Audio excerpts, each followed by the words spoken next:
બટાકા બટાકાની લગભગ 4000 થી વધુ જાતિઓ છે, પણ મુખ્યત્વે તેને 4 કેટેગરીમાં વહેંચી શકાય.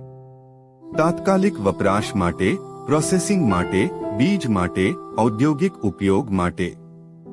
ભારતમાં કુફરી સિંદૂરી, કુફરી લવકર, કુફરી પુષ્કરાજ, કુફરી ચંદ્રમુખી, કુફરી ગરિમા વગેરે જેવી જાતિઓ જોવા મળે છે. વિશ્વમાં સૌથી વધુ બટાકાનું ઉત્પાદન ચીનમાં થાય છે. ત્યારબાદ રશિયા અને ભારતનો નંબર આવે છે.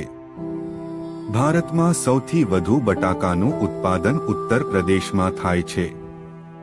ત્યારબાદ પંજાબ, ગુજરાત, હરિયાણા અને બિહારમાં બટાકાનું ઉત્પાદન થાય છે. ગુજરાતમાં બનાસકાંઠા જિલ્લો બટાકાનું સૌથી મોટું ઉત્પાદક છે. અહીં સાન્ટાના અને ફ્રિસોના જેવી જાતોના બટાકાનું ઉત્પાદન થાય છે, જેનો ઉપયોગ ફ્રેન્ચ ફ્રાઈસ બનાવવા માટે થાય છે.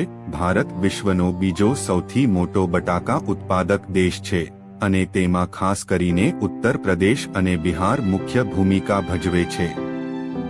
બટાકા એક મહત્વપૂર્ણ પાક છે અને તે વિશ્વભરમાં ખોરાક તરીકે ઉપયોગમાં લેવાય છે.